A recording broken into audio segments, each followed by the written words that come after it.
An Uncommon View presents a Kennedy Center American College Theater Festival workshop with Lisa Dalton, Weaving Method into Michael Chekhov. This is an interactive workshop and discussion for teachers and actors offering ideas on synthesizing Michael Chekhov's technique with Stanislavski, Hagen, and Meisner. Orientation to the historical and the practical applications of this imaginative approach, including psychological gesture, archetypes, characterization, and atmospheres with internationally renowned master teacher Lisa Dalton. Lisa Dalton has developed a style of teaching that cross-references scientific, athletic, and medical research with the artistic concepts to facilitate accessibility of the concepts to different learning styles. She is known for her compassionate, inspiring approach to life as an artist. Lisa Dalton is a master teacher of Michael Chekhov technique. She created and was artistic director of the first two international Michael Chekhov workshops at the Eugene O'Neill Theater Center, on the founding board of directors of the International Michael Chekhov Association in 1993, and has taught in Moscow, London, Berlin, Paris, Brussels, and the Caribbean, and at various universities in the United States. She co-produced From Russia to Hollywood, an award-winning documentary on Michael Chekhov. Recent TV appearances include 2005 ER season finale, Carnival, and numerous commercials. It's a very interesting thing to me that Michael Chekhov was a phenomenal inspiration to so many, many, many, many great actors and acting teachers, and yet remains relatively unknown today. As how many of you have heard of Stanislavski? How many of you had heard of Strasberg? How many of you have heard of Meisner? How many of you have heard of Uta Hagen, Viola Spolin, and Stella Adler? Okay, then once again, how many of you are familiar with Michael Chekhov's work? Yeah, what's with that, right? Especially since Michael Chekhov was held by most of these people to be a rather extraordinary being. And so just a brief little intro, some biography on Mr. Chekhov.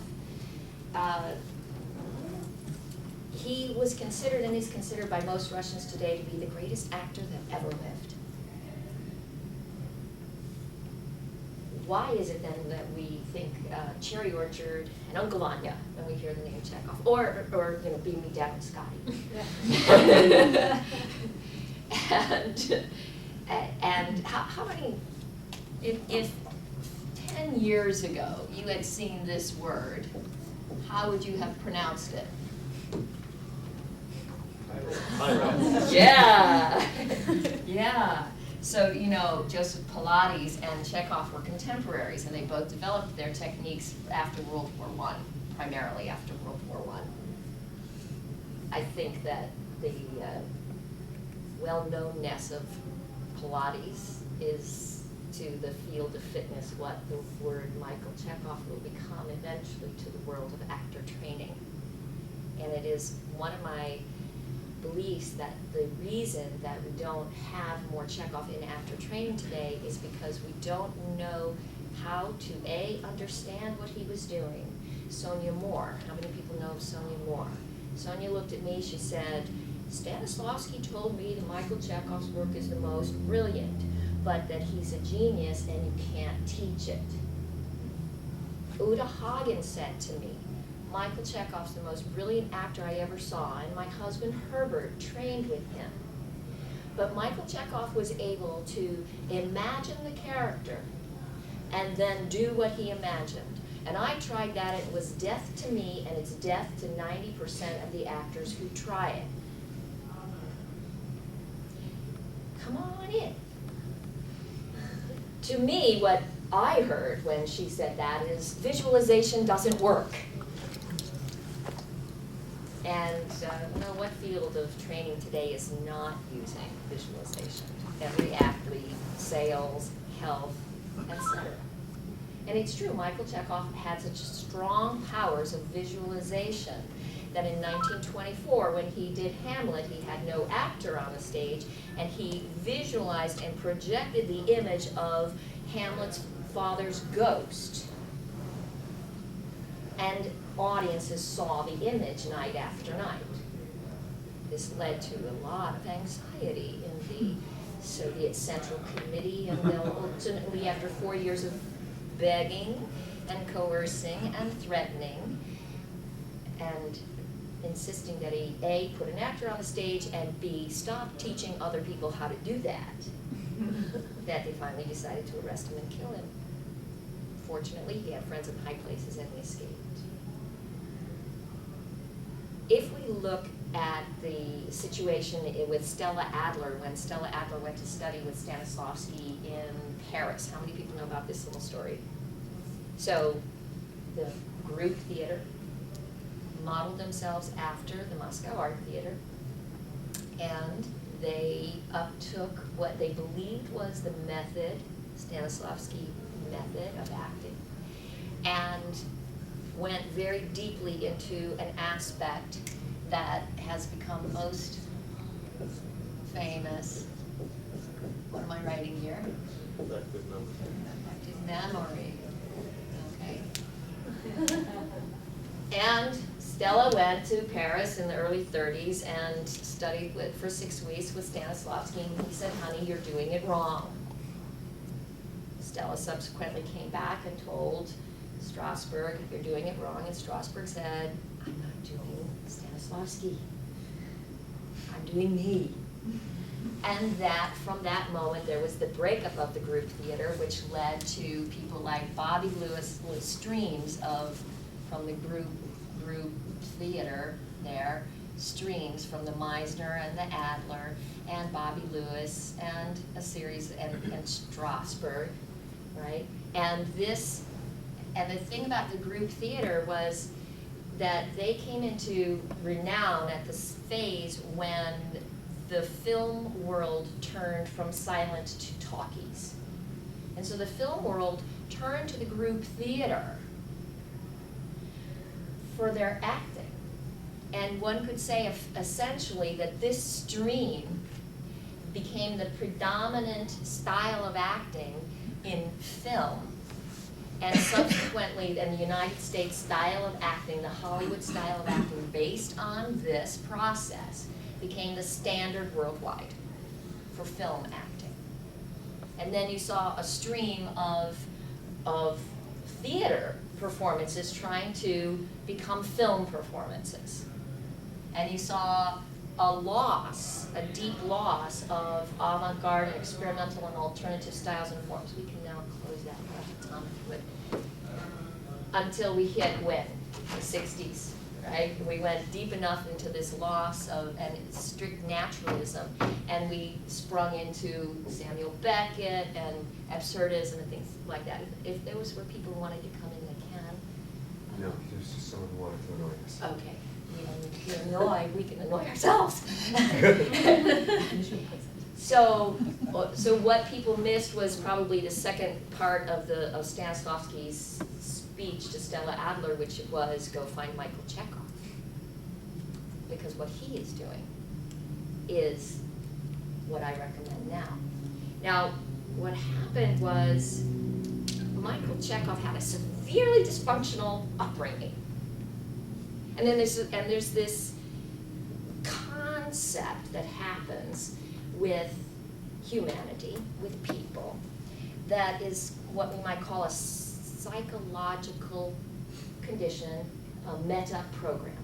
A meta program is a basic program, and the most common one that we're familiar with is the fight or flight syndrome.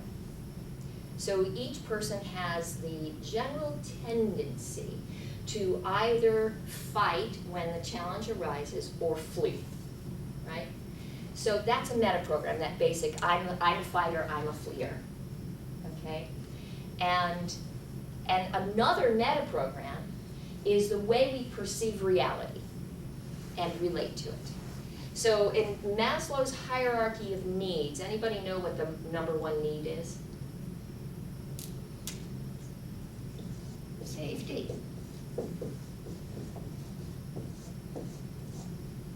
In Michael Chekhov's work, and as I believe in it, when you are an artist, that is a divine gift.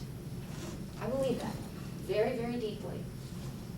I see it. I have a grandson who's now 4. I will tell you, he is such a little actor, and you could see it when he was just months old. Months old. He's such a little actor. It's there. It's in him. There's just no question about it. And when you think about yourselves as artists, when you think about when did the artistic impulse start to awaken in you, the moment that it awakened, you must say, you must have awakened from some place, from some sleep. Sleeping Beauty was in there somewhere, taking a nap. And when did that and how did that? It's all very mysterious. It is my belief, though, that it is an innate, it's something innate. It is born in your body. And therefore, why can't we find it, see it, and use it all the time if it's so innate? And I think that's because when we're in a loss of safety, we must go into some kind of flight or fight mechanism, throws us off our center, and blocks our ability to reveal this innate talent. So what I'm saying is, how many people have ever worried about whether I have it? Do I have it? That it thing, do I have it? Can you imagine if you could go through the rest of your life never having to ask that question? Never having to ask it. So how many people have had a peak performance at least once? Sometime, yeah, where you just had that kind of fractured experience where you were just out there zoning and you loved it, right? You have to have had it at least once, and it's probably something that you had before you ever sought training. Right? Before you ever sought training, you had it. It was like, yeah, let's get some more of this. Let's get some more of this. And that's when you sought training. So that we could say, I could ask you then, what was it that you had then that could have possibly been removed from you because you didn't have training then? Whatever it was that got you there that time must still be around. True? True. So I really, truly believe that. One of the things that distinguishes Michael Chekhov's technique from all other work that I've encountered is that he is a blatant advocate of love. A blatant advocate of love. As far as Chekhov is concerned, the antidote to this, the lack of this condition, is by adding love. Add love, and you get this. Okay? It's a pretty much simple formula. Your choices are love or fear. Pretty simple formula. It's a choice. It's a daily and moment-to-moment choice. And the more love you have, the safer you feel. And the more safe you feel, the more your natural capabilities will reveal themselves. Now, the difference between the professional and the amateur is that the professional can fake their safety level and achieve a certain level of artistry regardless of the conditions. Okay?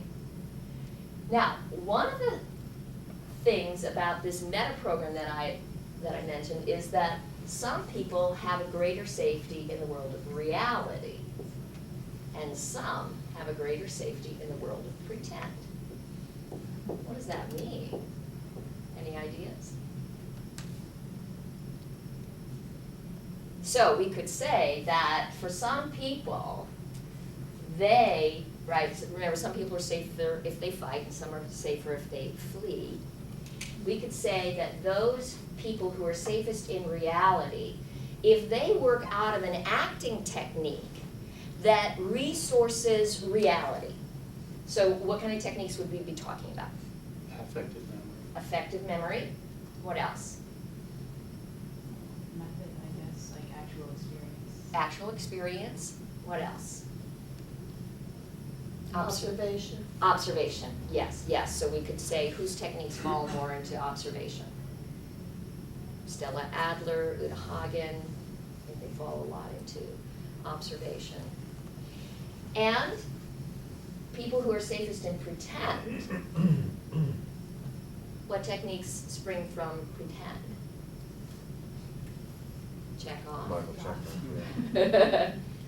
Probably Viola Spolin might be, Yes. we might throw some Spolin. Lecoq's work. Lecoq, yes, yes. So, reality, pretend. Now, if there is I'll say there are other substitution out of the reality base. There's some cogent